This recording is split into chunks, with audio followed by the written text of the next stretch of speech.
Raiders!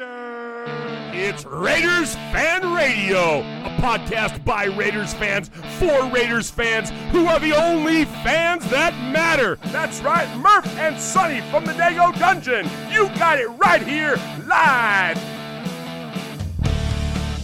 Touchdown! Kenny Stabler goes all the way.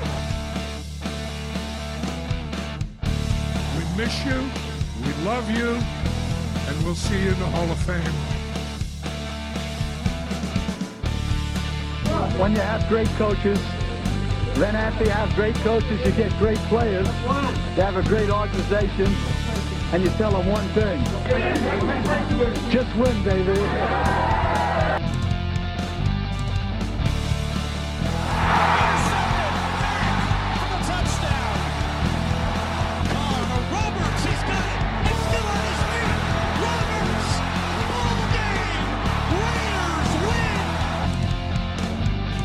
Well, I love this team. I think this team can win.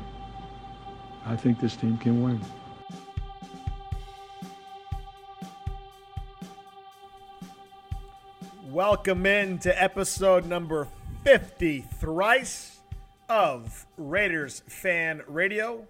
I am your host, Sonny Dago. With me in studio, as always, is my co-host. Some would call, his mother and his wife would call him the lovely Murph. Murph, how are you? I'm doing fantastic, Sonny. Happy Halloween, huh? It's the holiday that Raider Nation celebrates 365 days a year with the way that we love to dress up and put on our eye black and, whatever, masks and our spikes and our skulls and all the wonderful things that Raider Nation does to get prepared for a Raider game. But, Halloween's a fun time. Do you dress? Now, your kids are still young. Do you guys dress up as a family? Do you take them trick or treating yet? Are they old enough to do that yet? What do you do for Halloween, Sonny? 2-year-old's going as a fireman. Nice. Sorry, do we have to say fire person nowadays? No, fireman. And then the 4-year-old's going as something named PJ Gecko from PJ Masks show or something like that. I don't know. One of those young shows. And I'm a little skeptical. I don't trust people anymore these days with razor blades and Snickers bars and stuff like that. So we'll go around the neighborhood to the places we know, the homes we know.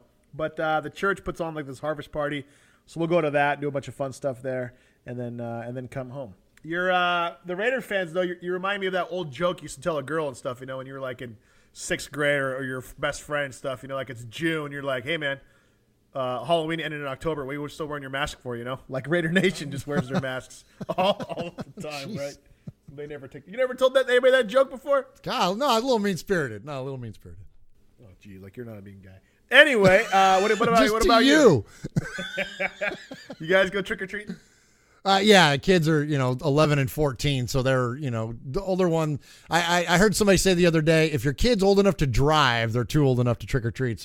Or too old to trick or treat. So yeah, so my oldest is they'll go out around the neighborhood and go and we've been in our neighborhood for quite a while now. Know most everybody that lives around us, and so there's a good place to go trick or treating and have a big old time. And so one of them is going as a sumo wrestler, and then the other one is Jack Skellington from Nightmare Before Christmas, which is cool. So and then my wife is dressed up in the I'm gonna butcher the pronunciation of it, but it's the Dia dos Muertos, whatever. It's the Day of the Dead.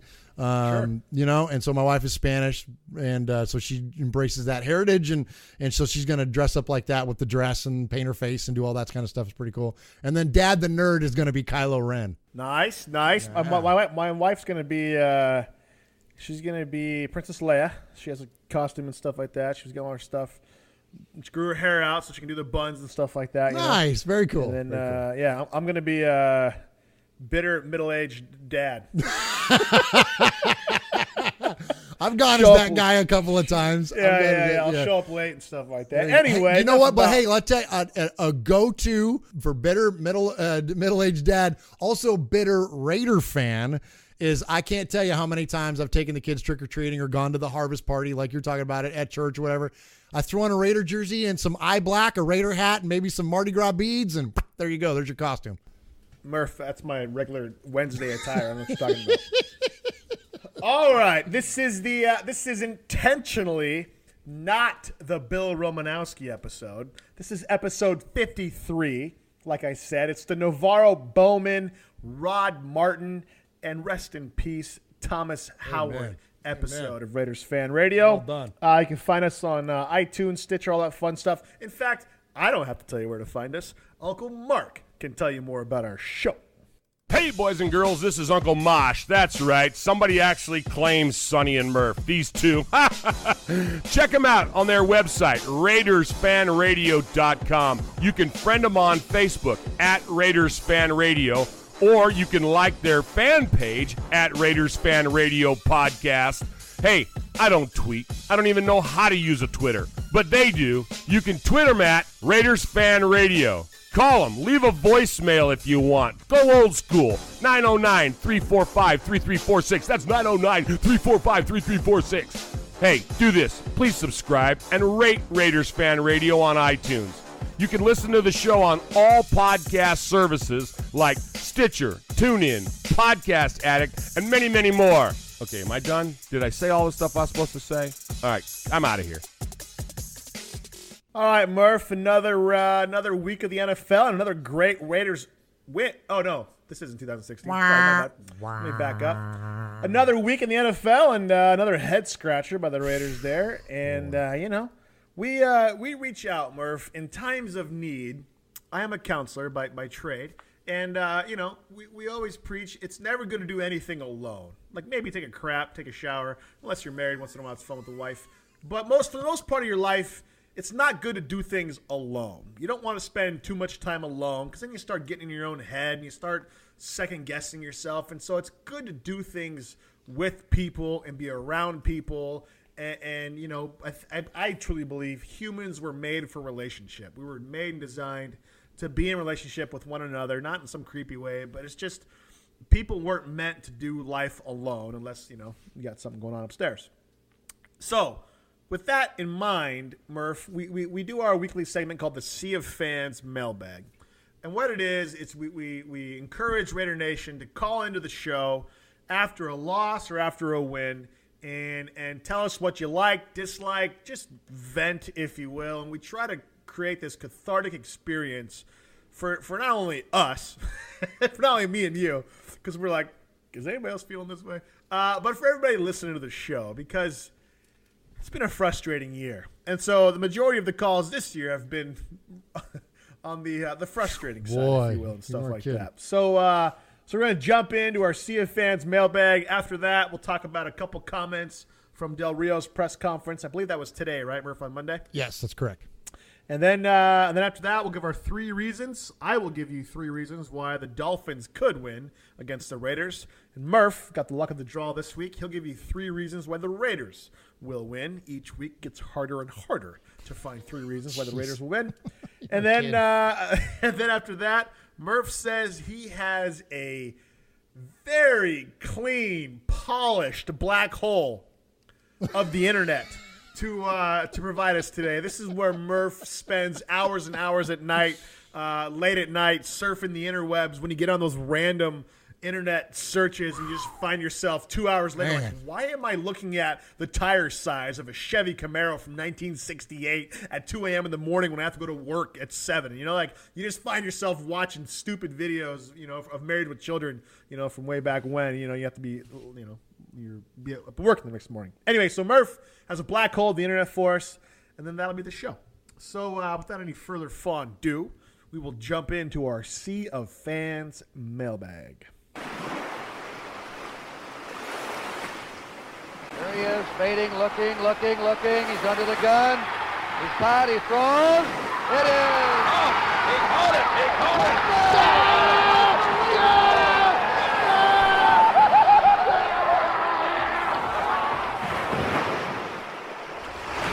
All right, Sonny. So the Sea of Fans mailbag this week. Whew, boy, I'm telling you, we got some interesting calls. They're great calls. But, man, you can tell, you can feel the emotion in Raider Nation changing every week that we do this. There's the elation of the Chiefs game onto the letdown of the Bills game, and you can just feel like I said, that roller coaster of emotion that Raider Nation is on. There is so many calls where, Sonny, it just feels like the despair is starting to settle in, right? The acceptance of, wow, this is just not going to happen for us this year. And there's not really a big light at the end of the tunnel right now. So we're going to always try to focus on the positive, and we're not going to dwell too much on all the things that are wrong, but it's hard not to acknowledge them. And I think that I read something this week, somebody that brought up, there was the constant online social media debate of true fan, whatever, if you don't think the team's going to win, then you're not blah, blah, blah, that whole thing. And I think that somebody put it really nicely, that if you're a real fan, you are angry. And that if you are a true fan of whatever, all the different things that you want to put in there, if you are those things, you are angry. Because if you're not, then how big of a fan really are you? Because if you're just blindly loyal and faithful, thinking, oh, okay, things are going to be great, well, then what games are you watching? What team are you watching? So I'd like to throw that back on you out there, that, look, yeah, you can still root for them. And obviously we're all going to be Raiders fans to the day we die. But consider it that, hey man, the team's not doing so well, and it's okay to call it out. So there's a lot of that this week. So, but we're gonna go through these. The first one, our caller called twice, and you'll find out here why in a second. But first off, let's go to him, and we're gonna go to Yayo in Central New Jersey. Hey, Sonny and Murph. This is Yayo, calling from Central Jersey. Just wanted to let you guys know I love the show. I just came across it not too long ago. I downloaded the app. I just finished listening to the last episode, 52. Wanted to let you guys know, show some love. You guys could help me get connected with some booster clubs in Central Jersey. That'll be great. I'll be listening to the next podcast. I'll call you guys back. Go Raiders. All right, go Raiders. So, hey, thank you for the call. Thank you for checking out the show. Appreciate the support. And, so I reached out to good friend of the show, made man here on Raiders Fan Radio, Chuck Splatterhead McCann, who is the president of the New Jersey chapter of the Black Hole. And I said, Chuck, where can we send Yayo to find a good booster club in Central Jersey? And he pointed out that the Jersey Shore Raiders Booster Club in Belmar, New Jersey is a great place to go. So if you're listening out there, Yayo, still to the podcast, hit those guys up. There's a Facebook page. It's Jersey Shore Raiders. You can just Google it and find them. And it looks like, obviously, they're over there on the at the beach there. But right there in Central Jersey. So I'm not sure where you're at in Central Jersey, but it looks like it can't be that far from you one way or the other. So hit those guys up. And a really cool footnote to this booster club is that it was founded by none other than Raider legend and New Jersey native Phil Villapiano. So pretty cool there. All right. So thanks again. And Yayo then called us back after the Bills game. Sonny and Murph. What's good, fellas? It's Yayo from Central Jersey. I don't even know where to start with you guys. JDR got to go. He's just an overpaid Jeff Fisher. Ooh. I'm tired of hearing about all the talent that we have. Derek Carr's playing like crap. Our offense sucks. Defense sucks. Man, it's rough right now. I mean, I don't know. Have a good one, man. Go Raiders, I guess. Go Raiders, I guess, he says. That sums it up, doesn't it? Thanks, Yayo, for calling in, man. I think the best part of Yayo's phone call was the tone of his voice. The second phone call. The first phone call was like, "Hey, what's going on? Where's booster clubs?" And then the second time he calls back, it's just like, JDR has to go. Card sucks. Offense sucks.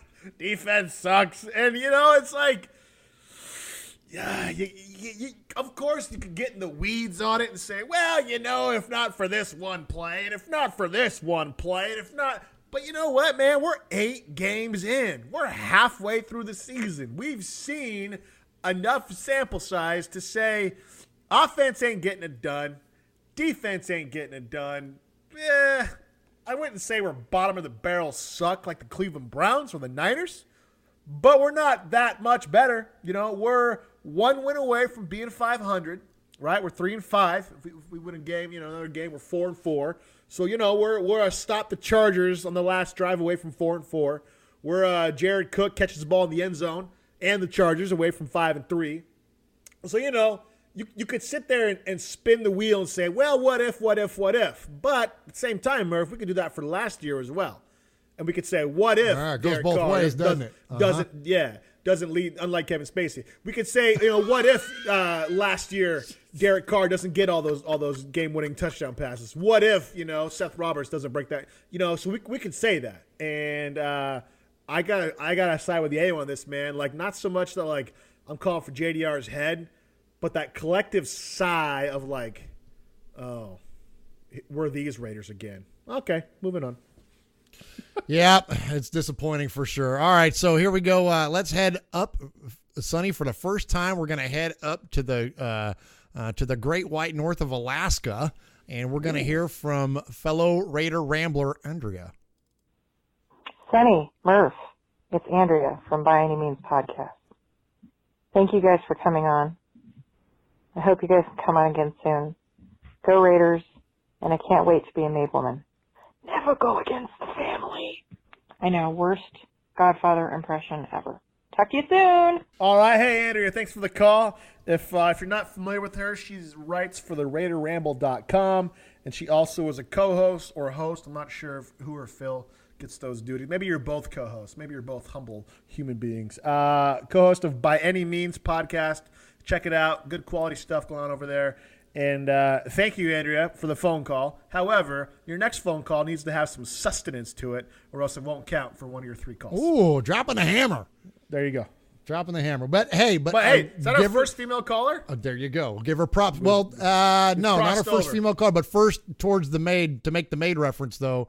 And she would definitely be the first maid female in the show's history. So, yeah, call it 2 more times. We had Ron and Alliance's girl call, I think, once. Absolutely. Kaylee. Yeah. Yeah. And then we had another one, too. There was another one in there, too. But Erica called in way back when we first started this segment. Limp Bizkit once said, in order to get guys to their concerts, they used to just get a bunch of girls to show up to their concerts. So maybe we're doing it wrong. Maybe we should go after the chicks. There you go. I love Pinterest. No, just kidding. Okay, move on. Go ahead.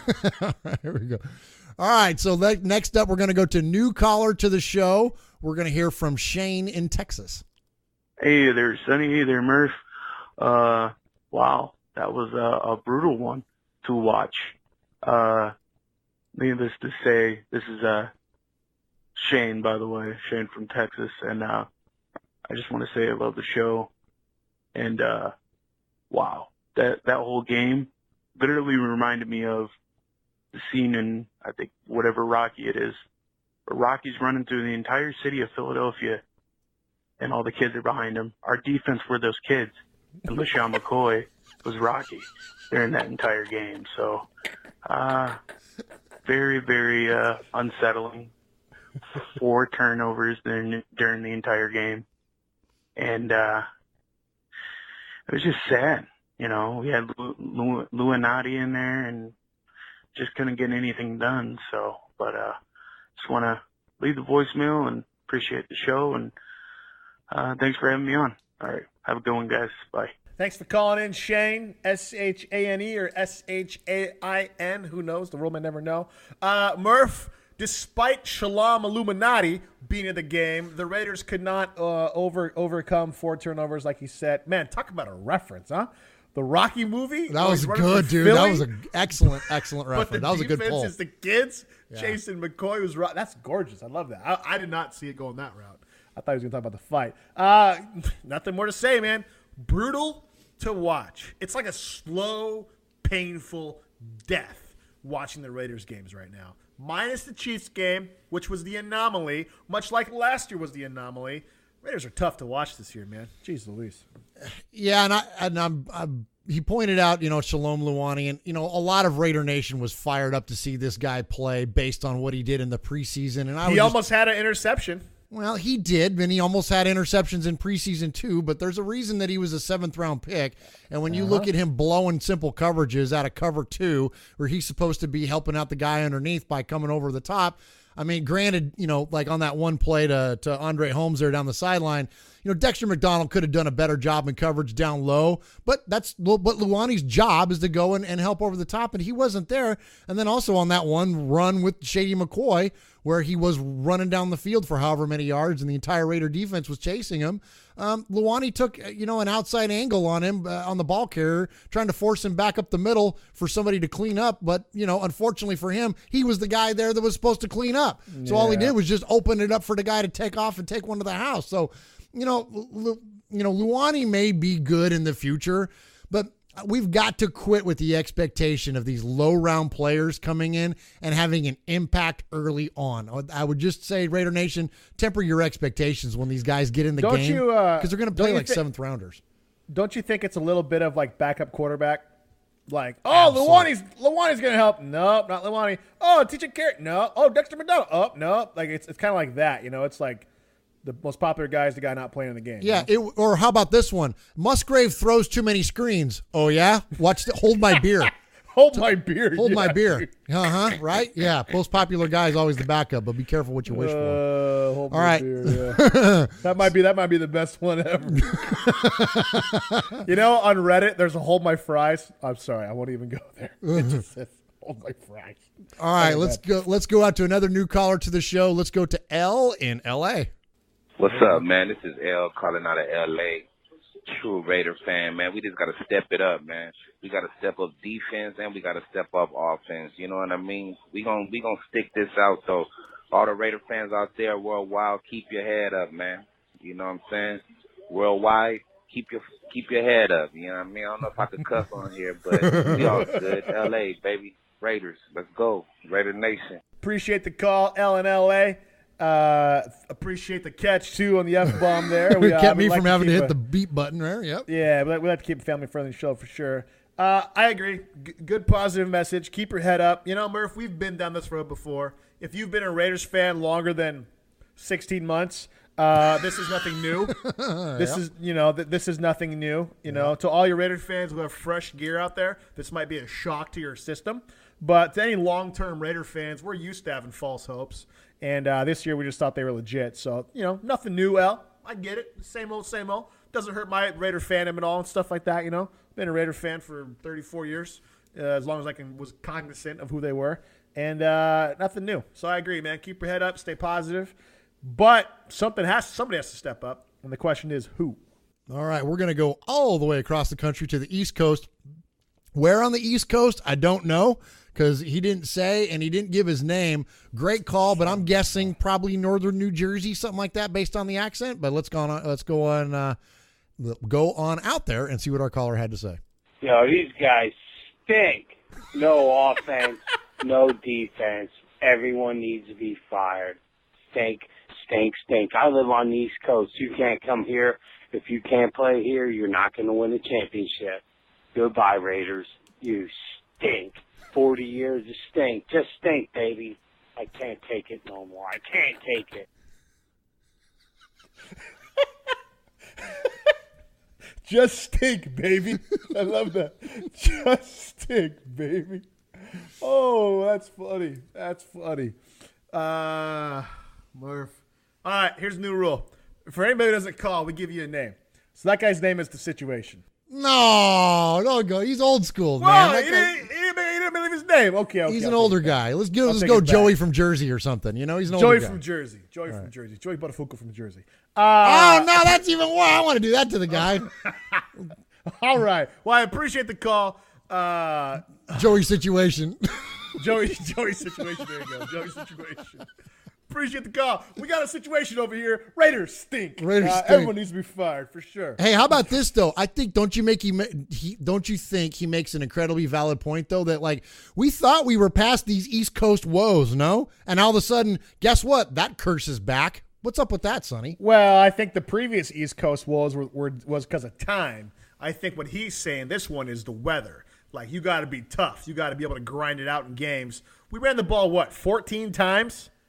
How do you run the ball 14 times in a game it's been raining the whole entire time? and you have one of the high. I think they're the highest paid, aren't they? The offensive line. Uh-huh. You have the highest paid offensive line in the game. You got some of the biggest dudes in the game, and you run the ball 14 times. What the crap? You know what I'm saying? But anyway, I'm not gonna pick it apart. Yeah, it would just stink. And if you can't win in Buffalo in Week 7, you're not gonna win in New England in the AFC Championship game. So kick rocks, Raiders. Yeah, that's a tall order. Then they're not giving us much evidence that it's going to get any better, right? And how many? What do we get? Philly at home. I guess we get Philly at home. The Patriots. No, we go to Philly. We're at Philly. Pfft, there you go. Yeah. That's what I'm saying. Look, it isn't going to get any warmer. No. You know what? It's not going to snow any less or rain any less between now and that game. You know what I mean? So yeah, that not only does the time zone kill us, but now, like you said, the environmental conditions and the home field advantage of playing. Heck, we're on the East Coast again this week. And last time we were on the East Coast for Sunday Night Football, gee, that went really well in Washington.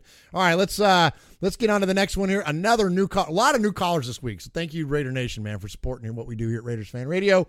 And let's hear from Jesse in Kansas. Hello, my name is Jesse Thompson. I live in Cherryville, Kansas.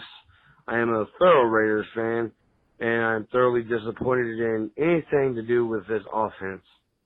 Todd Downing is the lousy excuse for a offensive coordinator.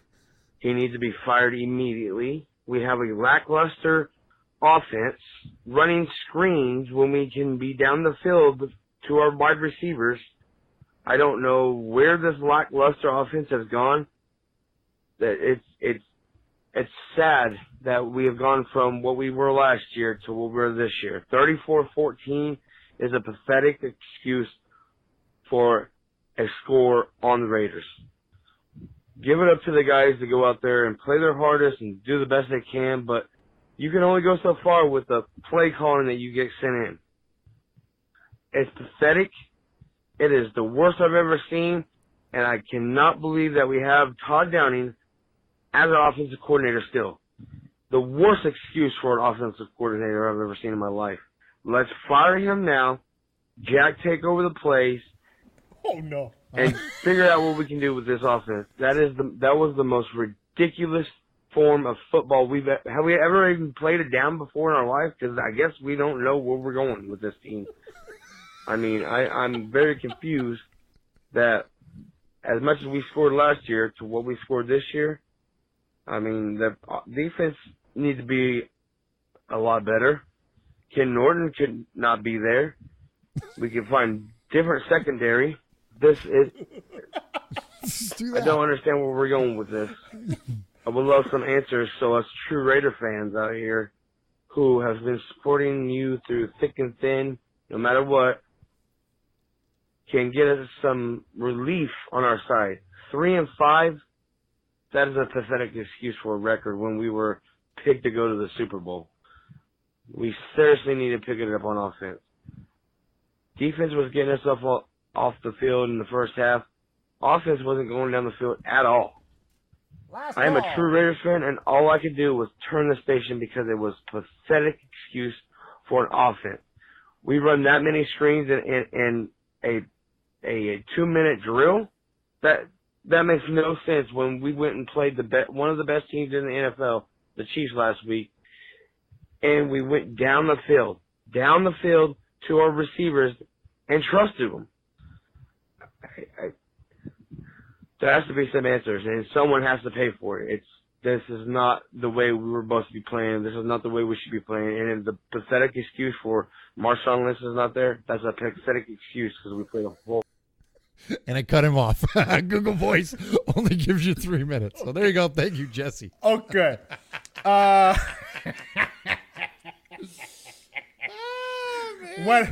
Jesse, appreciate the call.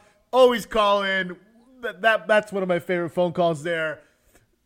But, it's obvious Jesse might have had a few adult beverages when he's watching the game, Murph.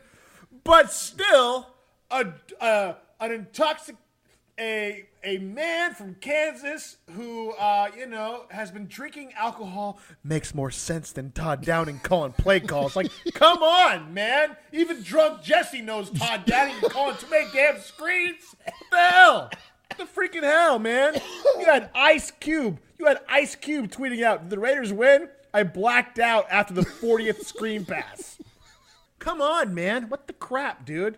I posted on Twitter the day of the game. Screens, everywhere the screens. Effing up my offense, breaking my hope, and mocking of that sign song. It's like, how many screens do you Murph, football's not that complicated. You're right. It's like, it's complicated in the sense of like, footwork and leverage and three, I get all that, the X's and O's, once you start getting into the chess, it's a complicated sport, obviously.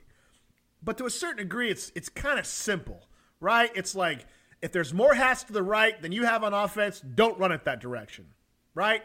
If your receiver is faster and stronger and bigger than the guy covering him, throw it to your receiver, right? Tight ends on a linebacker, typically your tight end is going to win that.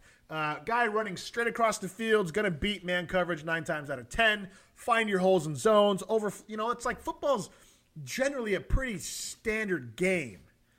And a screen pass should be called 2nd and 1, maybe 3rd and long. You catch him off, when they're going to be blitzing you or something like that. But like, the screens he calls aren't even good. If there's like these, like, they take forever to develop and they throw them right in the middle of all the people, like all the players. It's like, the plays don't even make sense. It's like, come on, man. Jesse, can I have a beer, bro? Jeez Louise. Well, there's an old saying about, they're better athletes than we were, but we made up for it by not blocking and tackling.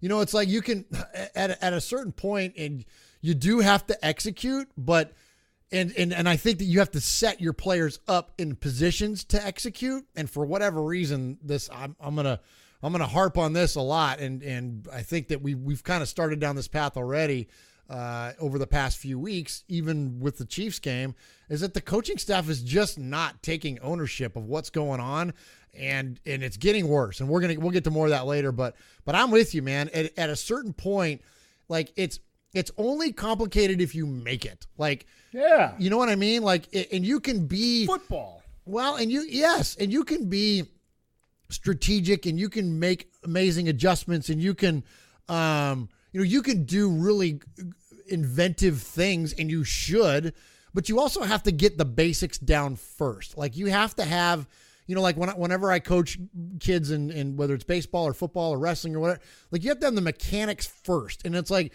you as a coach, you can't out strategize if you don't have the simple, most basic things down first. So like, whether that's a kid and his footwork or his hand placement or what, like, you got to get that stuff down first. Well, what are the basics of the Raiders, whether it be their offense or whatever?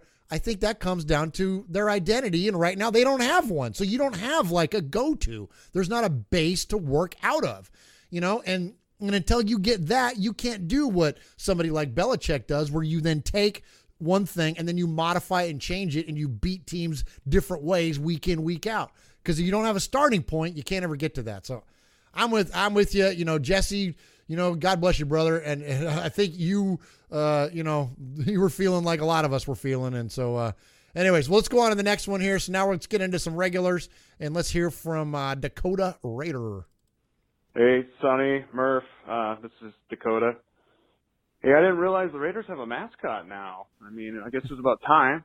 I got on board with the rest of the AFC West. I mean, the Broncos have the white donkey. The Chiefs got the obese coyote. And the Chargers have I don't know what that thing is, creepy yellow-headed dude or whatever. But now we got Marshawn Lynch. So, let's just get an eye patch, maybe a sword, clown nose or something like that, and you can just do the hyphy under the goalpost when we kick extra points. I don't mean to beat a dead horse here. I'm just sick of hearing about it and everything, but I just kind of got more pissed off more this week went on. So, and I also have I think that maybe the cuteness in the locker room with the players and coaches is probably worn off too. But anyways, I was on board, but I think we got a bit of a cancer here. So, hey, love you guys. Thanks for what you do. Also, play Luwani, man. We need an interception. Well, that comment didn't age well. Tried, Dakota. Didn't work. I wasn't a fan of Lynch being signed. I became a fan of Lynch being signed. Now I'm back on the wagon of Lynch not being signed. I don't dislike the guy. I don't know the guy, first of all, so I can't say whether or not, whatever. He seems to be a great guy for his community, seems to love kids, and seems to like to have fun. You can't argue against those things. Those are all great qualities to have. Unfortunately, I think all three of those qualities take a bigger precedence in his life than do the Raiders.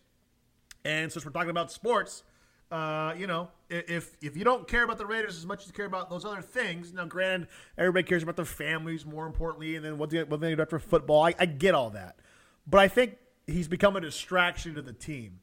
And even this week, when the video came out about him practicing at the high school, everybody was like, oh, man, this is so cool. Lynch is practicing at the high school. This is what it's about. In 20 years, everybody's going to remember how great he was. Yeah, agreed. It's very cool to go to your former high school and play against the kids because it's not every day you have an NFL legend walk on the field. The problem, Murph, is that they didn't clear it through anybody, and now that school is going to be punished for doing it. And so, you know what I'm saying? It's like, good guy, great for the community, great for kids. Go do you, man. Go do all that stuff and keep doing it. And quite frankly, the NFL needs more guys like you, Marshawn Lynch. But it's just like he can't get out of his way, right? Tries to go break up a fight, gets kicked out of the game. Tries to go help out the high school kids, gets to the school in trouble. It's like, come on, man. What are we doing here, right? Like, what are we really doing? I called this a PR stunt from the moment it happened, way back in, April or May when all this stuff happened? Yep. And now, Murph, what do the Raiders do with Lynch? You can't cut him. Imagine what would happen if the Raiders cut Marshawn Lynch. Do you think the city's pissed off if the Raiders are moving now? Go ahead, cut Lynch, see what happens then. Lynch has the Raiders by the cojones, man. And there's really nothing they can do about it. Maybe at the end of this year they can cut him, but they can't cut him anytime before that. So we're stuck with them. Yeah, and all this to say, he could be productive. I don't know. Is the problem more Lynch or is the problem more Downing? Who knows? We've stunk with Lynch in the game, and we've stunk without him in the game. So I don't know, man. I just don't know. It's frustrating. I agree, Dakota. It's frustrating. Yeah, and I think that he's become a caricature of himself, and I think that's where that doesn't help the team. And he kind of takes a shot at him there by calling him a mascot. But let's break that down for a second. What is a mascot? Is that it represents the team, right? Or it represents the organization. And so let's really think about this. But he doesn't represent the organization. Well, hold on. It makes perfect sense because if Marshawn was signed to be a olive branch to the city of Oakland, right? It was Oakland's favorite son returns home, right? He was going to be the guy to help save the Raiders and return to greatness and bring a championship back to Oakland before they leave for Vegas, right? That's what the design of all of this was. And in the meantime, he was going to bring power to our running game because we knew we weren't going to pay Latavius Murray $8 million a year or whatever the heck it was. Okay. So it kind of filled multiple roles. And that's where, when this initially came out, and you called it out, and rightfully so, you called it out and said, this doesn't feel right. This feels like a stunt. And I said, yeah, but it still fills a role. It feels like it's a dual purpose, and that's okay. Like, that's, if you get somebody that can contribute to the offense and be a focal point for them, help us score some touchdowns in the red zone, and in the meantime, you give a little bit of an olive branch to the city of Oakland, then what's the harm in that, right? Yeah, well, win-win. Yeah. That's a win-win. The problem, though, is that now I think that Marshawn has become the mascot in this. He represents Oakland and not the Raiders. And now what's happened is that this is now turned on the Raiders as an organization in what was designed to be a peace offering and to be a bridge between the Raiders and Oakland. Now Marshawn is a symbol of opposition. And because if you look at when he got kicked out, why did he get kicked out? Because he was going in to protect somebody else from Oakland. He was representing Oakland. He wasn't representing the Raiders. And I think that's where that yes, although it may sound a little harsh to call him a mascot, essentially that's what this is turned into, because he represents the community, he represents Oakland, and the Raiders represent the Raiders, and those two things are now working against each other, and that's bad. It doesn't matter It's not about who's right, who's wrong, who could have done this, who could have done that. Those arguments are absolutely endless, okay? So this is not one way of me saying that one is better, one is worse, one is right, one is wrong. I'm just telling you that I know this. You cannot have those two forces working against each other and not expect to have some serious conflict that spills over into other areas. And when you look at the way that the team is essentially lost their chemistry, lost their, as Jack called it today, 900 times their mojo, I got to think that part of that is because of all of this. So I think that's a great point that Dakota makes. It's an unfortunate one, Sonny, and it sucks. But, it's what we got right now. And it's pretty rough, man. As far as that part of it goes, it's pretty rough because you're right. What do you do? They're hamstrung. They can't do anything. They can't do anything. All right, let's go to a new regular to the show. We're going to hear from Red up there in the Pacific Northwest in Yakima, Washington. Sonny Murf is Red up here, Yakima, Washington. I was excited there for a second, and I really mean a brief second. Why is it that we could pull a couple drives out of our ass and look just wonderful, and then the rest of the game we just go downhill? I don't know what it is. We need to get some better cornerbacks out there. I mean, where's our first-round pick, Garyon Conley? In Ohio State, he was a ball hawk, and we could really use that on the field right now. And our second-round pick, where's Obi at? We could use Obi out there, too. Pretty upset about the loss. We could have used this one. Hopefully we can pull it out against the Dolphins next week.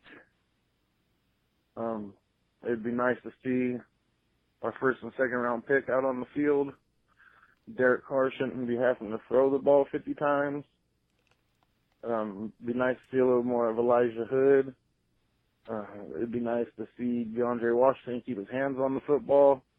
And hopefully next week we can fix our mistakes and get the W.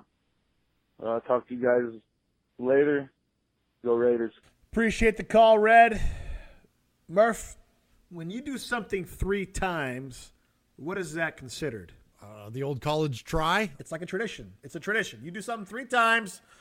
You do something 3 times. It's like, all right, you've done it 3 times. Once was lucky, 2 maybe whatever, but you do something 3 times. This is like, all right, a decent enough sample size to state blank. Okay, all right. You go to the beach every year for spring break. Gotcha. Whatever, right? It becomes tradition. DJ Hayden, Garyon Conley, and the next guy, Obi Melifonwu. Reggie McKenzie is a bad scouter of cornerbacks. Period. Well, Obi's a safety, but yeah, still, I get your point. Of defensive backs. Yeah, you can't argue that. Period. DJ Hayden flamed out. Conley. All we know about Conley is he's questioned Reggie McKenzie on Twitter. That's all we know about Conley. I ain't got shins. I don't know what this guy's talking about. Yeah, we don't know about Conley, right? And then Obi got hurt, and so and let's not forget Sean Smith. That was a great trade. Reggie McKenzie. Well, you could go real deep if you want to go Terrell Brown. You could go Carlos Rogers. You could go. I mean, you could get if you want to start getting into secondary as Reggie an overall. McKenzie is a bad evaluator of secondary talent. Period. And we blamed, and with those other ones, we kind of blamed it on salary cap because they only had so much money. So it's like, okay, we'll sign both the Niners cast-off corners. You know what I mean? We'll do that because they're cheap. But that was a way to explain it away. But now, no, you're absolutely right. And especially when it comes to draft, that's the more disappointing one. And this is what Red says. Where is Conley? Where is Obi? I agree, man. Where are they at? Where is Hayden? That's 2 first-round draft picks you spent on Hayden and then Conley. We don't know what Conley's going to do.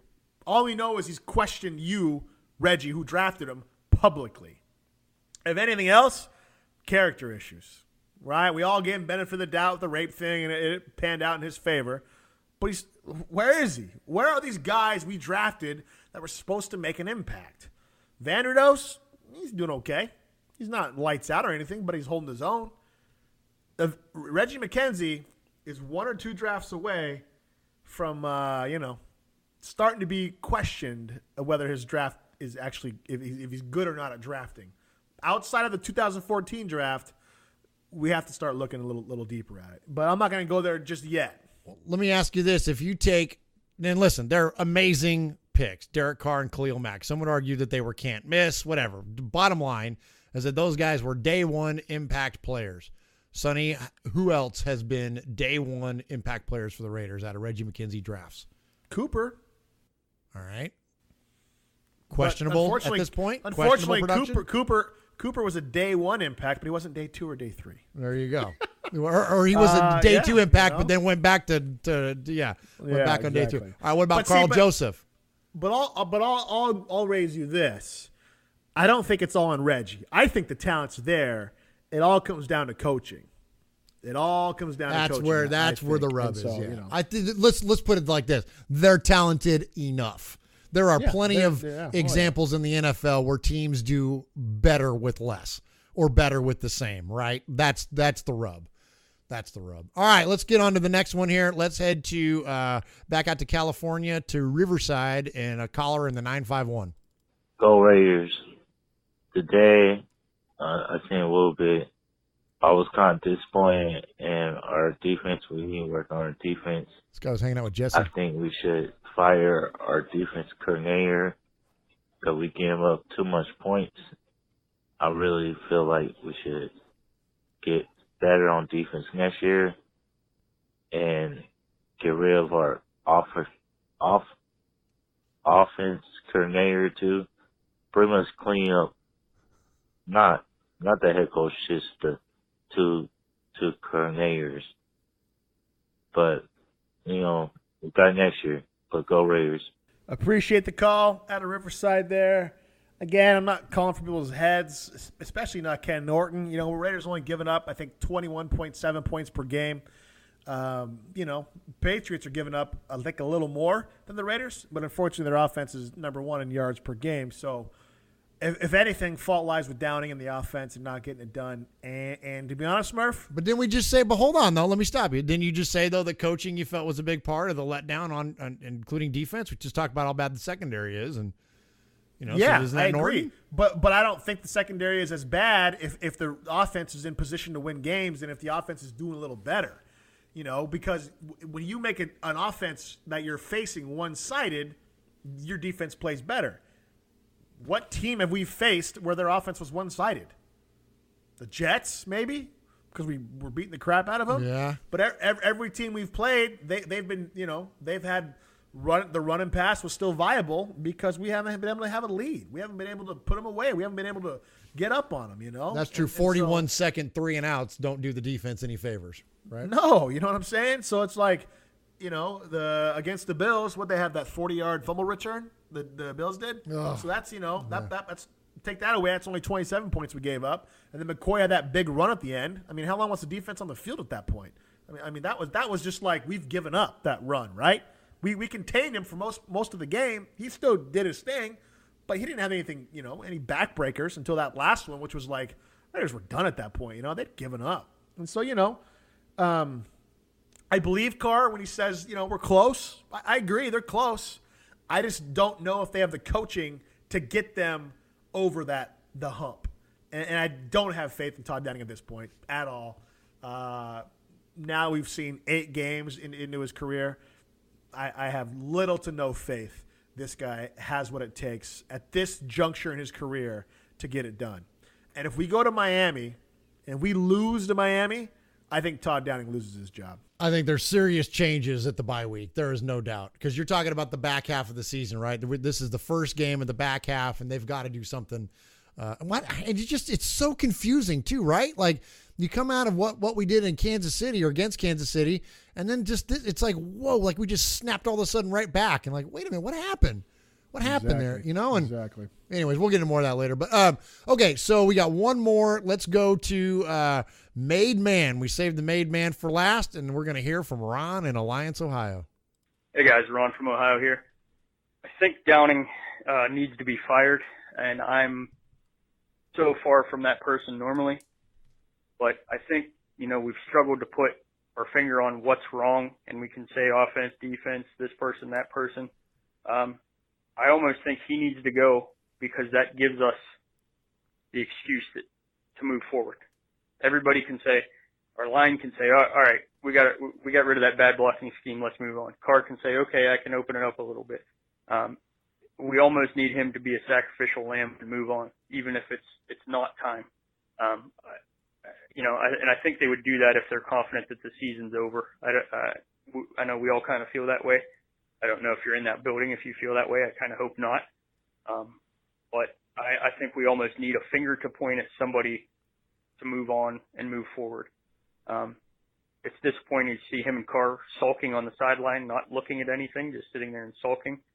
And he hasn't done any of the things he said he was going to do. He said he's actually done the opposite. And it's kind of ironic, initials of TD and we can't score. And I almost feel like when you watch the Patriots play, the Patriots end up beating a lot of other teams because the other teams, for whatever reason, get psyched out by playing the Patriots, and they start doing stuff out of their comfort zone that they would not normally do, and that costs them the game. And it's like we're playing the Patriots every week. We had a formula that worked fine, and we're doing stuff just to be different, it feels like, and just to not maximize the success of our players, but just to be different so that he can put his own mark on it, and it's not working.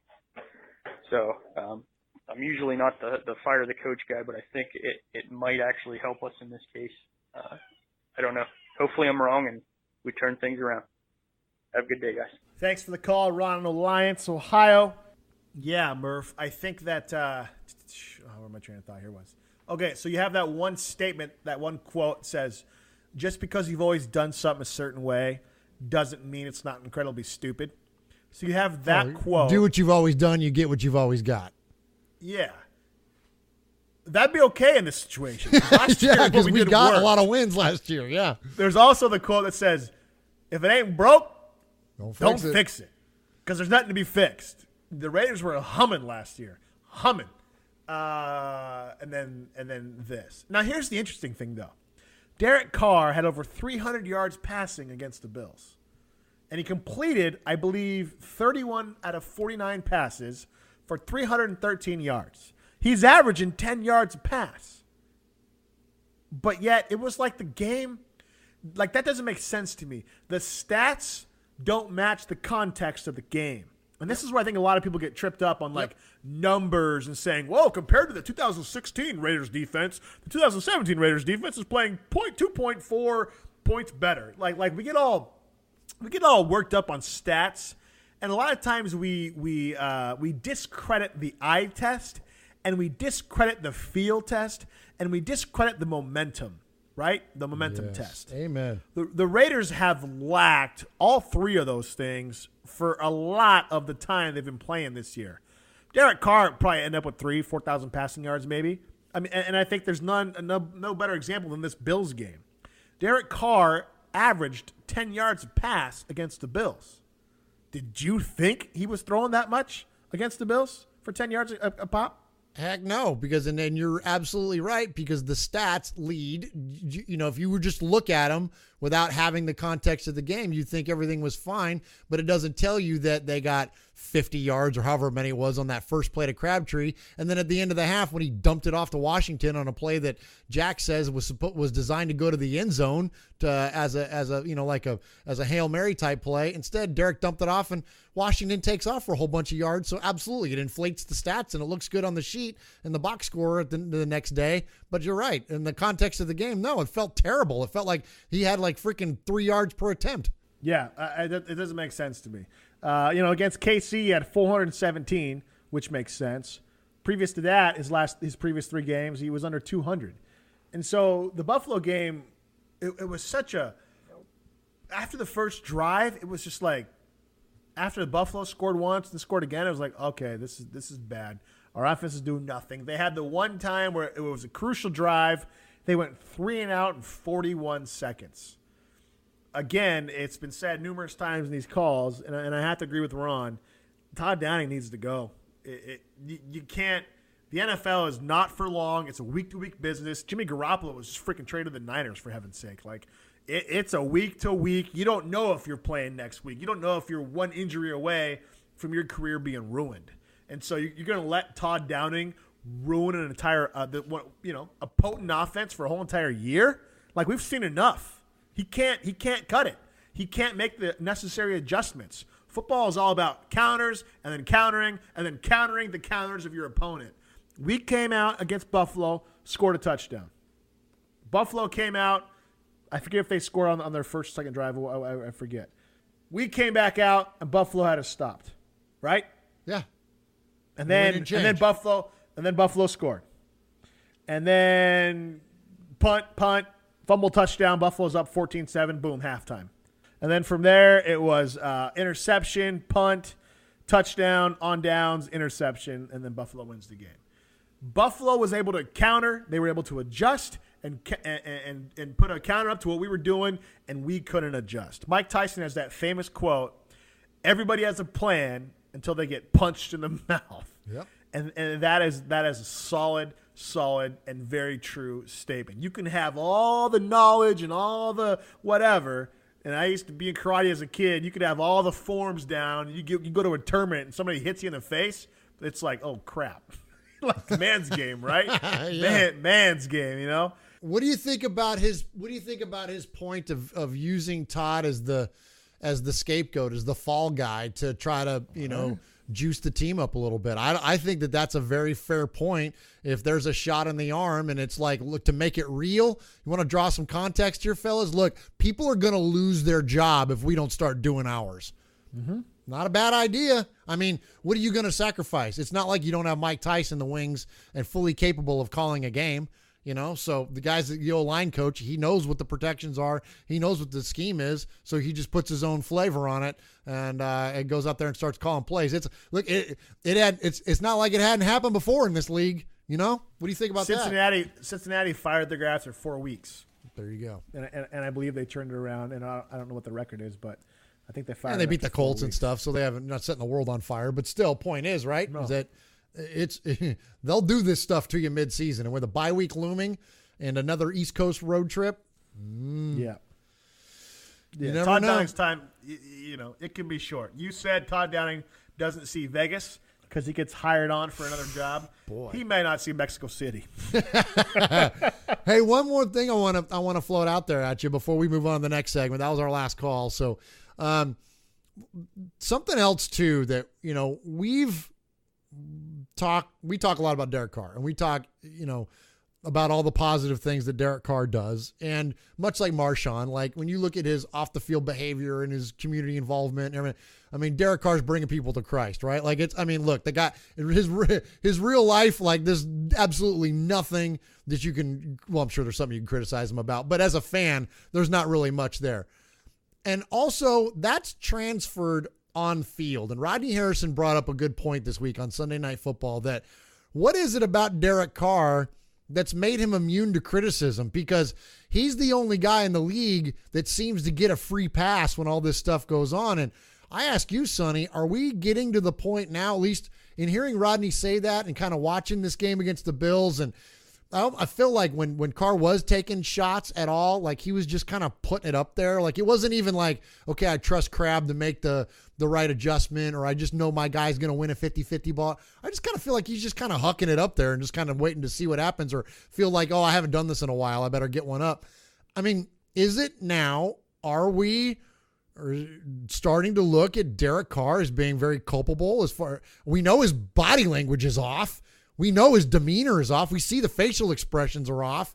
Is it now time to start pointing a finger a little bit at him and saying, all right, QB, some of this is on you too? I will throat punch Rodney Harrison. He's a Charger and a Patriot, so he loves the Raiders, right? Oh, yeah, exactly. I think it's because Carr's a nice guy. Kind of like Lynch, man. Off the field, Lynch seems like a great guy, and so does Carr, Seems like, Carr has a family and kids and puts his money where his mouth is in regards to his faith. You see him at churches, sharing the gospel. Whether or not you're a Christian or not, you have to respect the guy. He's not a fake, but at the same time, he's not quite like Tebow, where it was just so much in your face. It was annoying. Carr's a good dude, you know. He's the guy you want to date your daughter one day, you know. He's that guy, and so I think that gives him a free pass, so to say. But now, I mean, watching some of the game film and stuff, you know, sometimes it's good to get rid of the ball fast, but not right now. And I don't know if Carr's playing hurt, playing scared. Sometimes the hardest part of coming back from an injury for a quarterback is getting over the mental aspect of it, of getting hit again. Maybe he's protecting himself too much. I don't know. Well, But that's the other thing too. Is that something's up, man. Well, I've always said too, you can never evaluate a player properly when they're coming off of an injury, when they're hurt. And it, you know, I think about like Kurt Warner's time when he was with the Giants and he was dealing with a thumb and he had like surgery on it and all this stuff. And I remember my brother at the time was like, "Oh, that guy's done."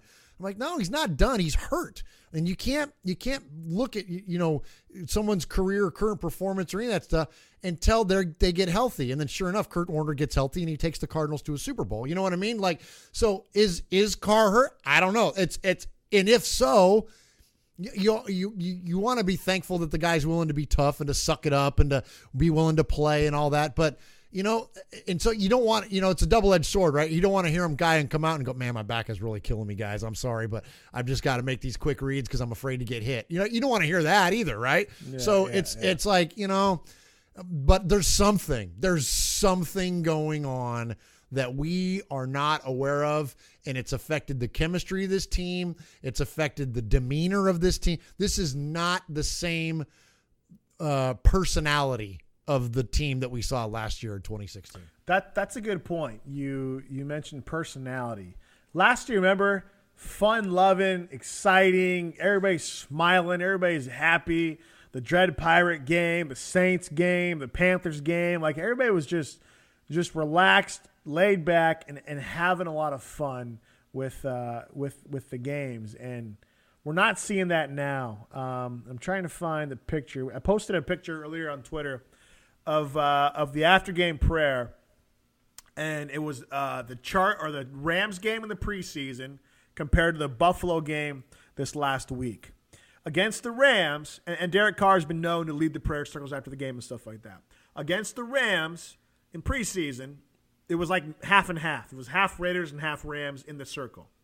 Against the Bills, it was Derek Carr and Giorgio Tavecchio, and that's it. And the rest of it were Bills. I'm not going to draw huge conclusions, but I think that, along with everything else, something's up. Something's up with the team. Something has caused controversy. Something has caused a discord. Something has caused a disconnect within the team. You see it in the press conferences. You hear it in their answers. You see it on the field. Something's up with the team, and it's not healthy.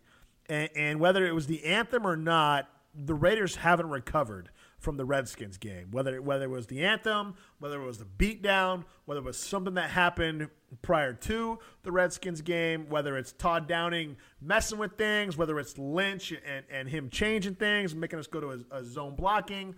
Not he made us, but we did that to facilitate him. Something's up with the team that's bigger than we all know, and we may never find out. But it's not passing the eye test and smell test, right? Looks like a duck, quacks like a duck, typically a duck. Something's up with the team. They're not happy. They're not fun. Either Carr's hurt or whatever's going on, but there's something bigger happening for sure, and they can't hide that no more. None of these stupid press conferences when Del Rio goes, "Well, you know, I didn't tell Todd Down not to call those plays, so blah, blah, blah, blah, blah." It's like, you're the freaking head coach, man. Nick Saban says, keep running the ball, you run the ball.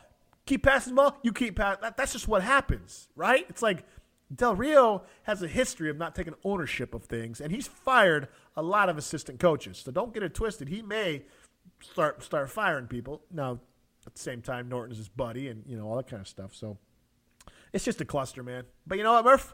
I've been a fan for a long time. Just don't faze me. Please. Still a Raider fan. Always have been and always will be. You got to do a lot more than this to freaking sway my Raider fandom. That's exactly right. You could even move the team to Las Vegas and we'll still root for him. Do it. Hey, Raiders fans, check this out. Raiders Fan Radio has got an app. I don't know what that means, but you do, because you're listening to this on a computer or something like that. Anyway, go to the Apple Store. Apple Store? Apple Play Store? Apple, nah. No, Google Play. Apple has an App Store. App Store. You can get it at the Apple Store or the App Store or whatever that is. You can, if you got an Android, isn't that like a robot? You can go to Google Play Store. They got show links, they got downloads, they got all kinds of really cool stuff. Hey, if you can't figure it out, give it to a teenager. They know how to work these phones better than you do.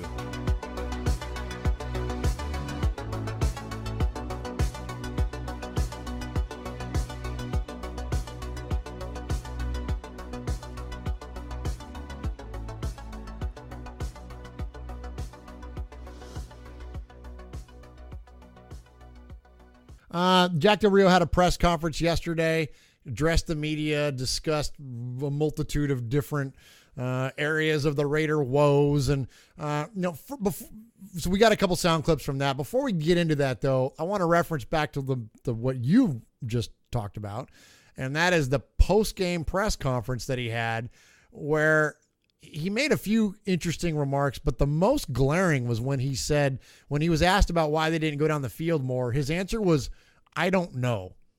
And Sonny, I know that sat wrong with a lot of Raider Nation, and it did, including myself.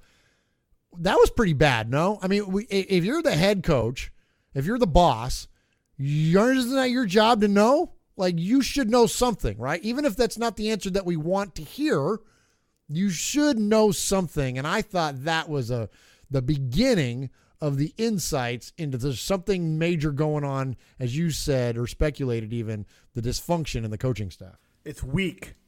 It's weak two ways. Whatever way you want to take it, it's still weak. It's if he should own it and he doesn't, then it's weak. If he's trying to protect his players and his offensive coordinator, it's still weak because it's a weak excuse. It's a weak statement. You watch Belichick. Belichick is captain deflection, but he never, ever throws a player or a coach under the bus. And so Del Rio's weak. For all the stuff, talk about him being strong-willed and strong-minded and all that, like, he's weak, dude. He's weak. Well, I agree with you, and there's a couple of things that we're not going to cover the whole press conference. It's lengthy. You can find it on Facebook on the Raiders on the Oakland Raiders Facebook page. But there was a couple of interesting quotes that I'm so glad you said that, because they absolutely lend to exactly what you just said. First one was that he talked a lot about the Raiders losing their mojo, right? They lost their oomph, their whatever that was, and how are they going to get it back? And this is what his answer was. Yeah. It's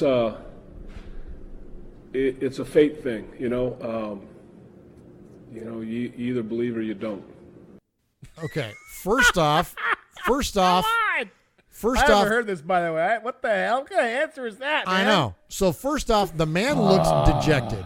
His eyes are sunken in the back of his head. He looks a little gaunt. Like, he doesn't look good. He looks like he hadn't been sleeping much. Would you? No, and he looks and sounds defeated. He looks and sounds lost. So you either believe it or you don't. Well, look, you and I both know only Sith deal in absolutes, right? Like, what I don't understand is that what is the intent of that comment? You either believe it or you don't. Well, if you're in the darn building and you have Raider gear on, you better dang believe, right? And if you don't, why are you employing these people still? Like, if that's his shot over the bow, fine.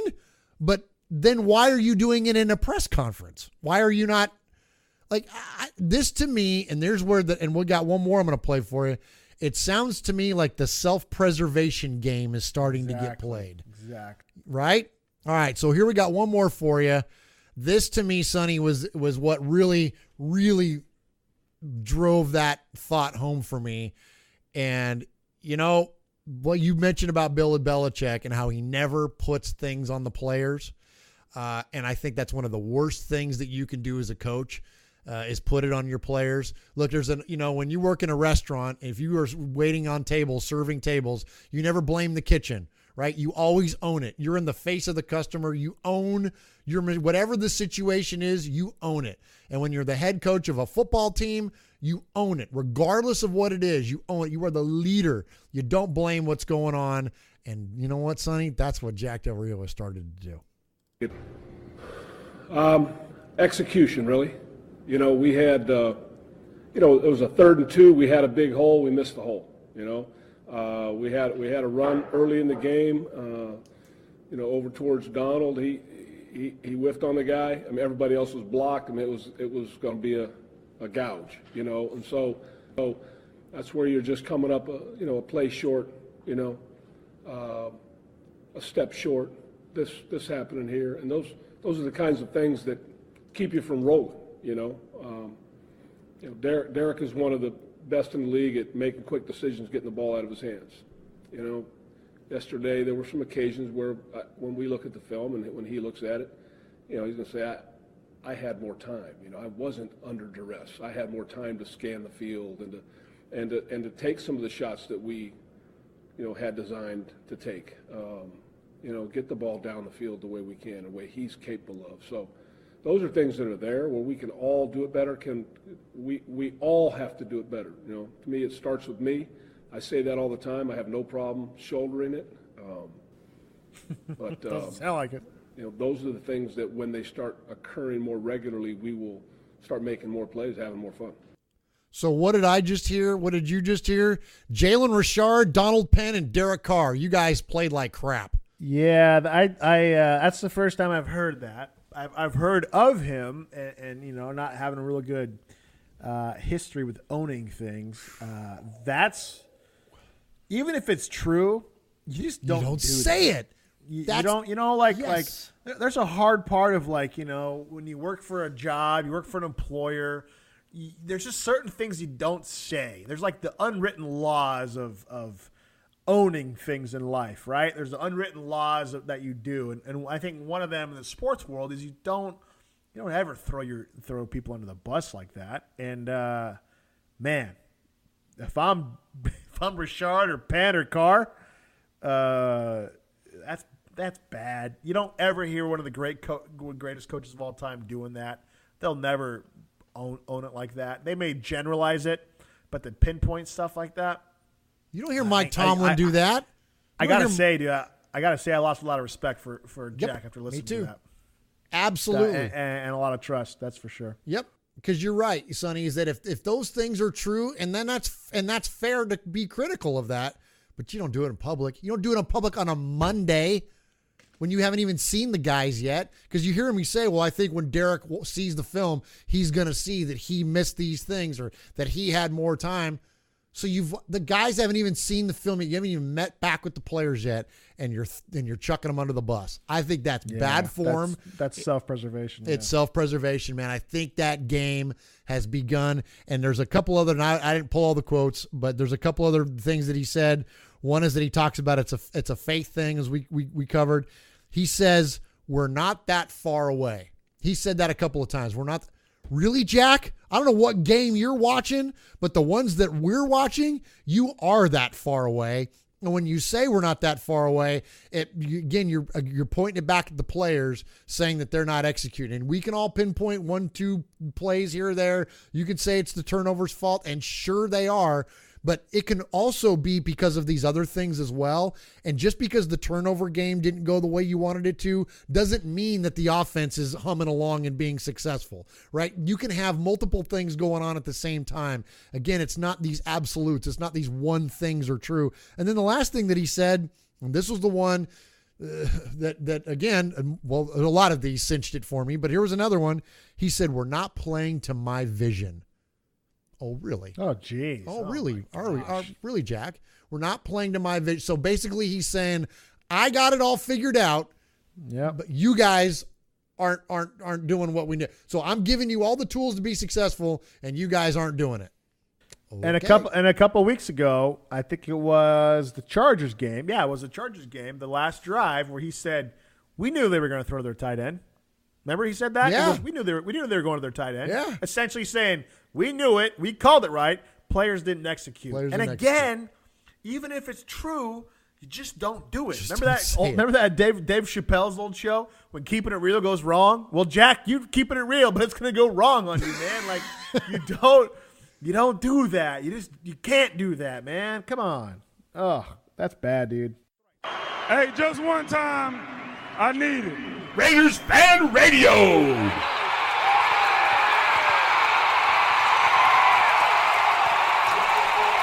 Why does that soundbite on Uncle Mark sound like he's talking on an old Nokia BlackBerry from a freaking porta potty, man? Raiders Fan Radio, like in an echo chamber or something like that. That's when overmodulation goes wrong. You can thank the producer of our show. Thanks, Murph. All right. Okay. So each week we do a segment called 3 Reasons. We try to do a segment called 3 Reasons, where one of us will give you 3 reasons why the Raiders will win, and then one of us will give you 3 reasons why their opponent could win. Again, this is when segments go wrong. Yes, this is when segments go wrong. So this week I got the Dolphins. Murph has the Raiders. And as always, the opponent will go first because we want to end on a good note and talk about why the Raiders are going to win. So I will go first with my first reason of why the Raiders should, or the Dolphins could beat the Raiders. The first reason, Murph, one quarterback by the name of Jay Cutler. Old Vanderbilt Jay, if you will. I actually have a Jay Cutler jersey, his Bears jersey from way back in the day. Yeah, way back in the day. Anyway, Jay Cutler's a fun guy. He's the kind of guy you want to hang out with and talk, you know. So puff some heaters, you know. Yeah, you know, complain about life, you know, all that kind of stuff. If Jay Cutler plays, he could be Jay Cutler, you know. But if Jay Cutler sits, then we got Matt Moore. And so I don't know what's makes it better for Miami. If Jay Cutler plays, do we have a better chance? Or if Matt Moore plays, if we have a better chance? That's kind of where Jay Cutler's at in his career, right? You're compared to a forever backup in Matt Moore. Now, don't get me wrong, though. I love me some Matt Moore because he went to college at Oregon State Beavers. The first college game I ever went to, I think it was back in 2005. Matt Moore was the quarterback, and I got to watch him play against Arizona up here in Corvallis, Oregon. I got to watch Matt Moore throw 5 or 6, I think it was 6 interceptions against Arizona. It was beautiful. It was great. Because you know what? The atmosphere was amazing. I mean, I was single. I was like, wow, Colin. I didn't go to college in my younger years, you know, so I was like, this is what I missed out on. What the heck? And so, you know, Matt Moore has forever been a backup, and he's had some decent games. Like, he's, you know, not going to light you up on the scoreboard a lot of times, but he's been a serviceable quarterback throughout his career, and it's why he, quite frankly, has had a long, storied career in the NFL. Maybe not storied, but he's had a long career. I mean, he's been around a long time. And he was the recipient of one of the nastiest hits of all time. If you remember, what was that, last year? Yeah. The Steelers guy just knocked and clocked him and stuff. Was that Mike Mitchell? Was it Mitchell? No, or Shazier maybe? I don't remember. It was against the Steelers, right? I think it was Shazier. Yeah, against the Steelers. Yeah. He's a career 15-14, so he's won more games than he's lost. 43 touchdowns, 34 picks. You know, decent, serviceable. So I don't know what makes the Dolphins better, having Jay Cutler or not having Jay Cutler. But either way, I'll be entertained. And the way our defense is played, either one of those guys have a good chance of beating the Raiders. All right. Well, so for the first reason that the Raiders are going to win this football game on Sunday Night Football, the return to greatness, Sonny, it starts this week, week 9. I'm going to go off the board with a couple of these, and I'm going to go against my feel, and I'm going to go with my brain, which is tough because there's not much there. But I'm going to say that one of the reasons that the Raiders win this game is that Marshawn Lynch has an epiphany. And that epiphany is, if we continue down the same path we've been going, my return to Oakland becomes tarnished. And I think that it is important enough to him, and as much as he has that don't give a crap attitude on a lot of things, and I'm just here so I don't get fined, I think that his reputation and his on-field reputation is important to him.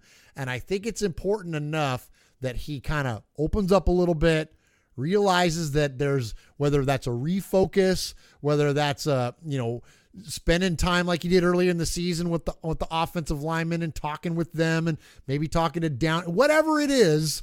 that there's a little bit of an adjustment. They're on the road. They're staying in Sarasota. They're not home. They're not in Oakland. They're not staying in the West Coast. They're staying on the East Coast again like they did last year. So they're in Sarasota, and I think that time spent together in the hotel ends up being like a mini training camp that the camaraderie can develop or redevelop and give these guys an opportunity to connect, develop some chemistry. And I think Marshawn Lynch on the road on the East Coast time zone, Sunday Night Football, I think he has a good game, and I think that's one big reason why the Raiders can beat the Miami Dolphins. That I would love it if that happened. I would love it if he felt bad, and rumor was that he felt pretty bad for getting kicked out of the game and stuff like that. That would be pretty cool. That would be a very redeeming thing for a Raiders fan to watch him join the team and come out and take care of business. Lord knows we need him to, right? Yep. All right. Second reason why I think the Dolphins will beat the Raiders. The Dolphins exist in Miami, Florida. And Murph, you spent some time down there in Key West. So you know all about that. Yeah. They have a direct connection to Colombia. And Colombia imports lots of things besides coffee. And now that Chris, I think his name is Forrester, is no longer with the team, the Dolphin players no longer have a direct line to cocaine. Therefore, they'll be more focused and be able to concentrate on the game more, Murph. Don't film yourself doing drugs and put it on the internet, kids. You know, as bad as we think Todd Downing is and Ken Norton, could always get worse, right? You could always be caught snorting cocaine, talking about how much you love a stripper's body parts. Come on, dude. Gosh. Every 14-year-old knows you don't post that kind of stuff online. Sheesh, Louise. Anyway, but, you know, as much as we think the Raiders are in chaos, like, at least this isn't happening, right? So, you know, they got some distractions going on over there in Miami, and maybe that's going to work in our favor. I don't know. Maybe I'm sorry, work in their favor. Now that he's gone, now, you know, they're sitting at 4-3, and, you know, everybody has pride to play for. So you have this guy who gets busted for doing coke, and they just get blanked 41-0 by Baltimore. You don't think they're going to be pissed, bro? Or 40-0, I'm sorry. 40-0, yeah, still. You don't think they have pride? You know, this is a team that beat Atlanta, and they beat the Jets the week before. You don't think the Dolphins have pride? You don't think they're embarrassed about that guy getting busted for, you know, doing coke and getting blown out 40-0? Look out. Dolphins, you know, could have something to show. All right, well, speaking of maligned coaches, I'm going to go to it because, frankly, this might be the last time. So we're rooting for you. Here's the thing. Critical as we may be of people like Marshawn, as critical as we may be of Jack or Todd Downing or any of you guys, we want them to be successful. We want that in our hearts, in our silver and black Raider hearts. We want you to do well. So Todd Downing, this week, I want you to do well. I want you to feel the pressure of your job being on the line, that if at a minimum everyone in the world that is involved roundabout or directly with this team is calling for your head. I want you to feel the pressure that you may no longer have a job in the NFL this year, and bring it this week. Bring an offense with the same level of intensity that you brought to the Kansas City game, with the same inventfulness that you brought to the first series when you ran that heavy set against the Bills inside the 5-yard line, when you had Big Lee Smith out there on the wing, you had Jameis Olawale at halfback, and you had big Denver Kirkland up there at fullback. You had the biggest, baddest dudes on this football team out there, and you punched it right down the Bills' throats, and then you didn't have an inventive moment for the entire rest of the game. So, Todd Downing, I believe in you. I believe that you can take those good things that you do and you can extrapolate that out and bring it to 60 minutes worth of football, because if you do that on Sunday Night Football with the world watching, then you will get this team back. We'll be 4-5 it will at least be back into the conversation, because if you win 11 games, if you win 10 games, you're in the conversation, and this could be a kickstart to doing that. You do it on, then you got a bye week. You've kept your job. Everybody's going into the bye week on a high note. You got a chance to get your players healthy and everything potentially. Look, it's not all going to be lovely, but if it's going to be better, now is the time, because otherwise, Todd, it's probably going to be lights out for you, bud. So I'm rooting for you. And Todd Downing bringing it and sparking this offense once again is a way that the Raiders can beat the Dolphins on Sunday night. Do you think he has it in him? That's the $1 million question. I don't know. If he does, we're going to see it. This is it. Yeah. I mean, I would almost bet money if we go down there and have a skunk show like we did against the Bills. I don't think he keeps his job, man. How could he? I don't know. I hope he coaches. I hope he game plans like his job is dependent on it. Because not that I'm rooting for him to lose his job. I think it is on the line. It has to be. There's no other way around it. All right. Third reason why Miami beats the Raiders. Todd Downing has crippled Derek Carr. Speaking of Todd Downing. And Carr's throwing 2-yard outs, 1-yard outs. We got receivers running the same routes together.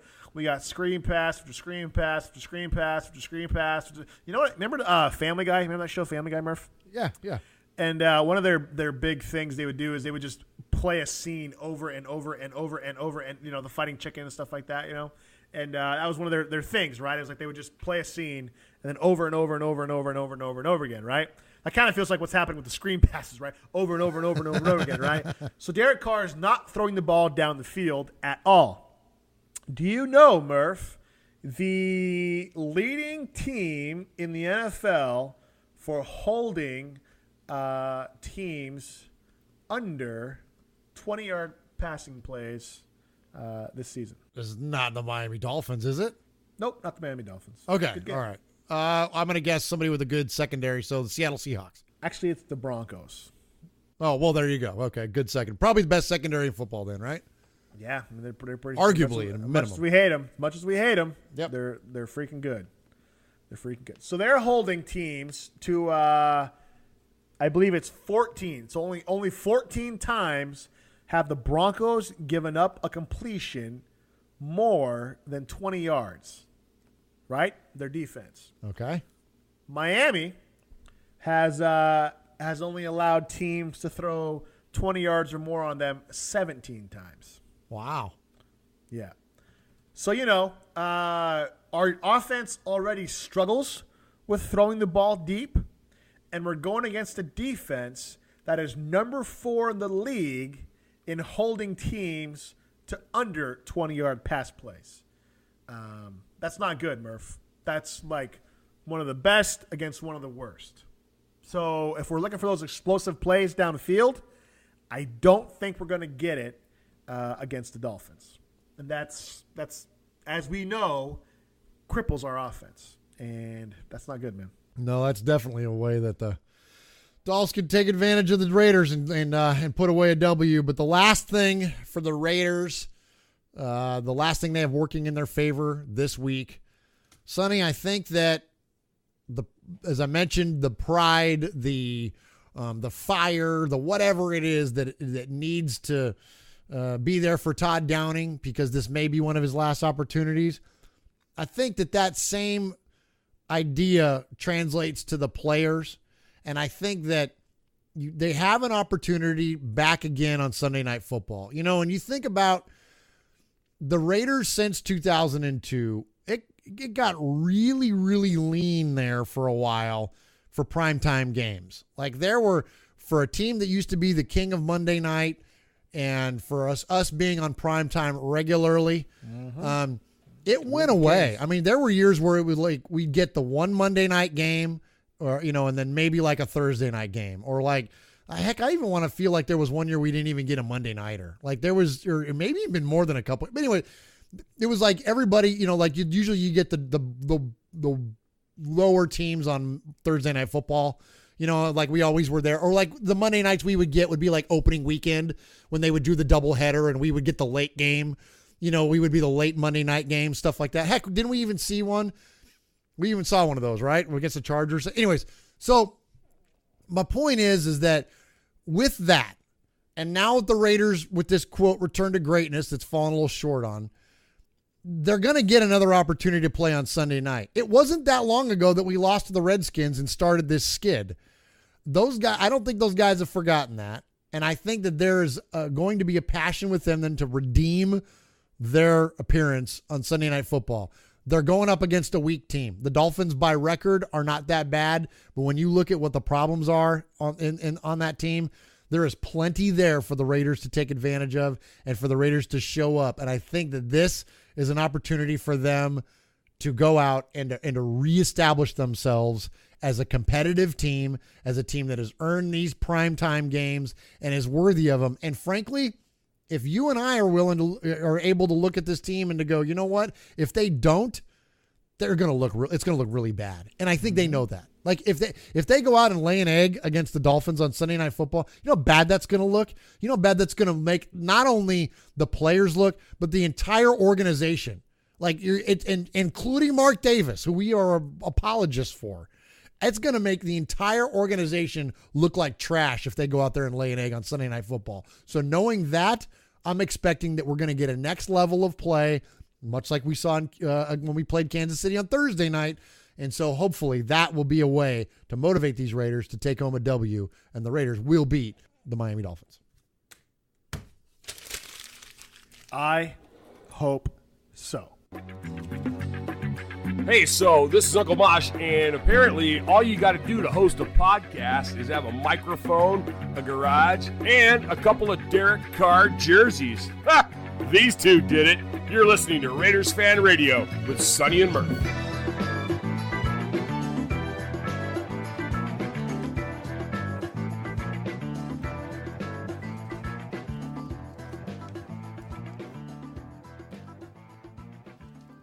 All right, Murph, we've reached the final segment of our show, the caboose, the end of our show here. And for the final segment, we'd like to do a nice deep dive into the black hole of the internet. And you always dig up some real good information with your 4 a.m. searches and 3:30 a.m. caffeine-driven internet searches and stuff like that. So every week you bless us with some interesting tidbits. And this is episode 53, so I don't know how long you've been doing it for, but I've probably forgotten most of them. But I'm sure it's entertaining to listen to. So without any further ado, Murph, go ahead. Bless us with your knowledge. All right, Sonny. This week, I came across a really cool black hole of the internet, and it hits on a couple of personal notes. One is even a family note that I'll get to here in a minute. It involves both of us, but I'm going to go all the way back to 2004. My boss at the time was a season ticket holder to the Atlanta Falcons. Sonny, you and I went to the game in Atlanta back in 2012. You remember where we sat in those club seats right there in the middle of the 50-yard line? Yes, sir. Yes, all right. sir. My boss, the same boss I had when you and I were blessed with those tickets, in 2004, he gave me those seats, and along with those seats came sideline passes, and we got to go on the sidelines at the Georgia Dome and hang out down there before the game started. We were down there for the watching the players warm up and all that stuff, national anthem and the whole thing before we went back up to our seats. Well, I was down there, took lots of pictures up close of Jerry Porter and Doug Jolly and Sebastian Janikowski and, Ray Buchanan and all these guys, right? And I took pictures of Norv Turner. Al wasn't down there, but there was this other little old man kind of hanging out by our area and wearing Raider gear. And I took a picture of him, and I had no idea who the guy was. I was at the time just mainly focused on, Doug Gabriel or whoever the players were. But this guy was wearing Raider gear, and he was just kind of meandering about. I thought he looked kind of cool, so I took a picture. I've had a picture of this man in that folder of those pictures that I took on that trip forever and never knew who he was until this week. JT the Brick, right? Hardcore Raider fan, Raider broadcaster, posted up a picture of that man, and it said, R.I.P. Run Jones, and that leads us to this. Murph's Black Hole of the internet. A journey that begins where everything ends. George Wendell Run Run Jones was born on October 26th, 1927. So this past October 26th would have been his 90th birthday. So that's why JT posted up that picture of him with the RIP. It would have been on his 90th birthday. And when I saw that picture and I saw how that guy was, I thought, well, that's the guy. Like that okay. But I mean, I've been a Raider fan for a million years, Sonny. I didn't know who Run Run Jones was. Shame on me. The guy was an absolute fixture in the Raiders organization for a long, long time. And now, granted, when I was a kid, when I was 10 years old, the Raiders moved away. They moved to L.A., so I didn't get to go to a lot of games when I was a kid.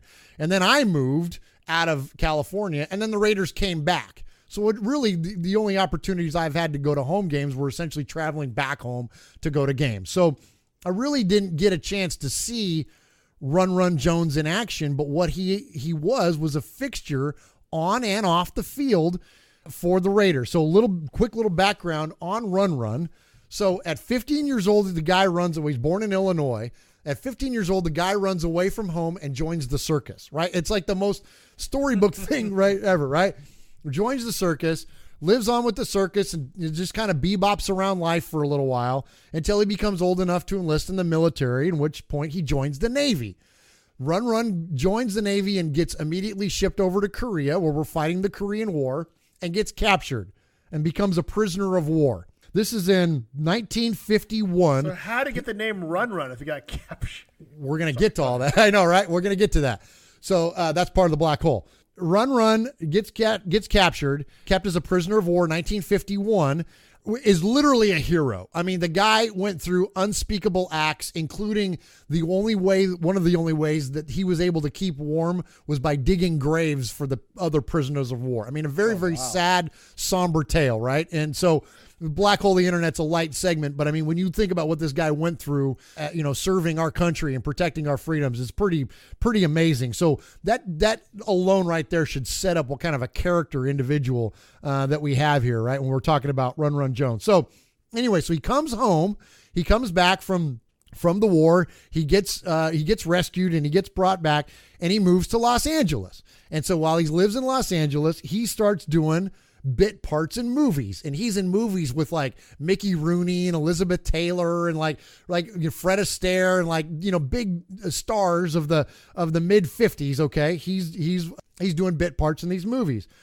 He also falls in love with skating, and at the time, roller derby was just starting to become a popular sport in Los Angeles, and Run Run used to hitchhike to roller derby practice in Los Angeles. He would go out and he would go to practice and then come home.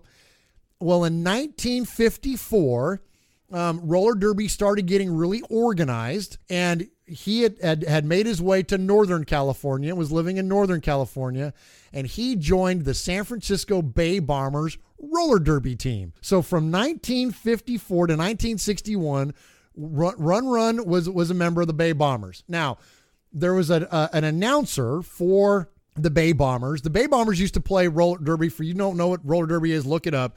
It's kind of like a sensationalized sport. It's not like wrestling. It's real.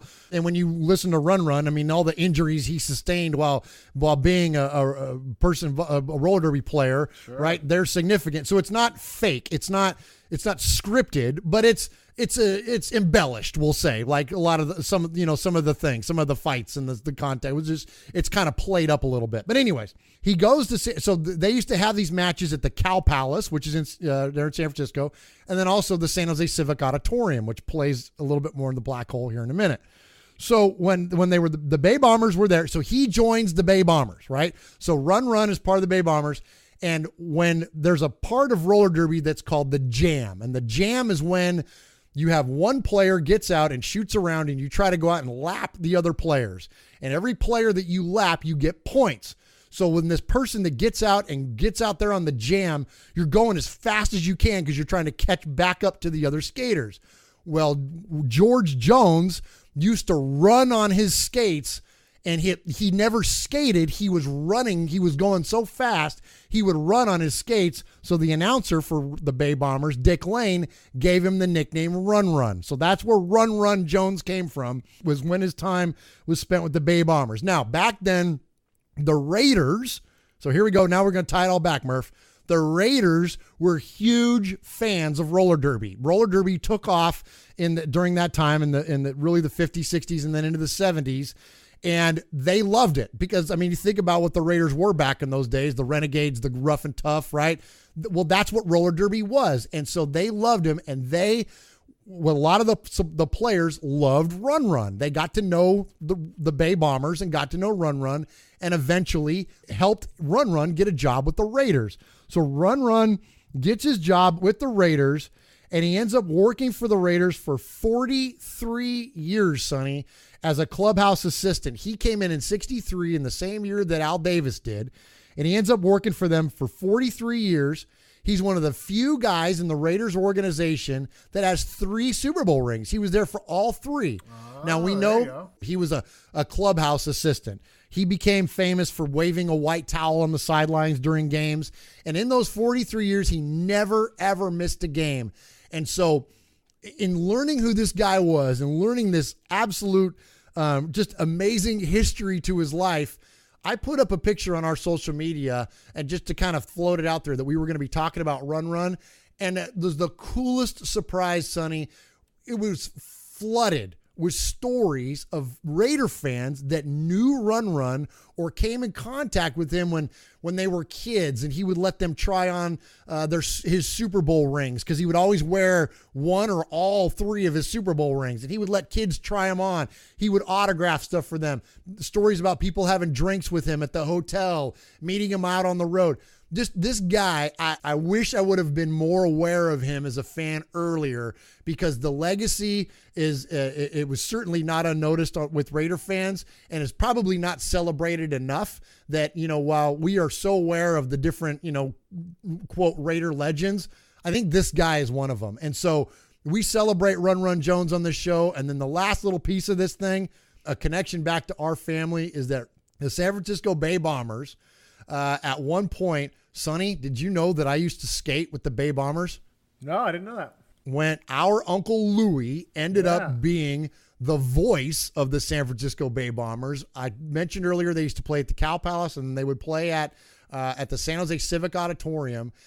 Our grandmother used to take her family, right, to the Bombers games, and our Uncle Louie grew up a fan of the sport and became the in-ring announcer, to where when you were on the PA announcer, essentially, so whether you were at, at times when they were at Madison Square Garden, or you were at the San Jose Civic, or you were at the Cow Palace, Uncle Louie was the one essentially calling the game. So I would go hang out with Uncle Louie, and I got to go to they had a training center, they had a skating center, and I would go skate with the players and go practice and stuff. And it was a lot of fun. So anyways, a lot of cool history about Run Run and the Bay Bombers, and then how it kind of ties back to our little show here. And so you could see when I got into this black hole, the internet, it was just wormhole after wormhole, man. We kept going down different ways. And so a lot of fun there. And so pretty cool stuff.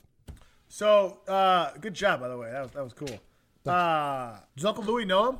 I asked Ryan. Okay, Ryan is our the redheaded cousin that we make fun of. Ginger, adopted, probably. Okay, yeah, because he's a Bronco fan out there, ladies and gentlemen. So, and but Yankees fan. it's his dad is the one that did. So I asked him, and of course Uncle Louie knew exactly who he was, but he didn't have any pictures and stuff. Of course, again, when you look at the Run was there 54 to 61. Uncle Louie was there in the 70s and 80s. Yeah, so they didn't really cross paths. You know what I mean? Run had long been with the Raiders, and so they really didn't. But I mean, Uncle Louie knew exactly who he was. Yeah.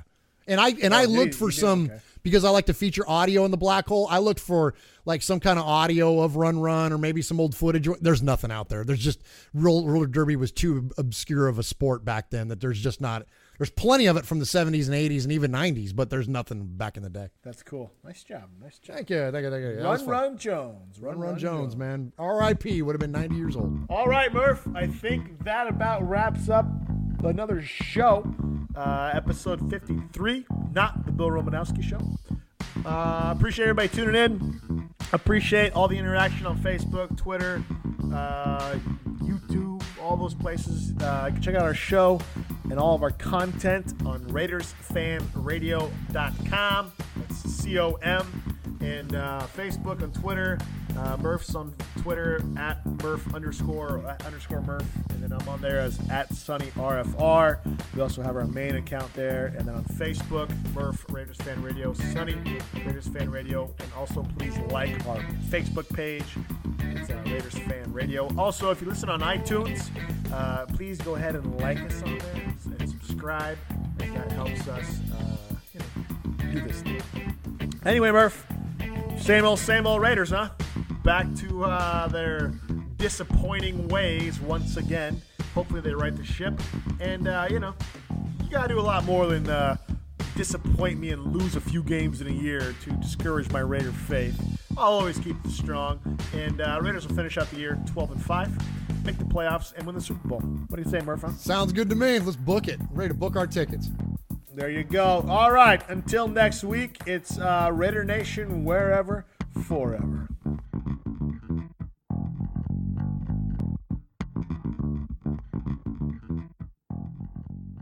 Yo, these guys stink.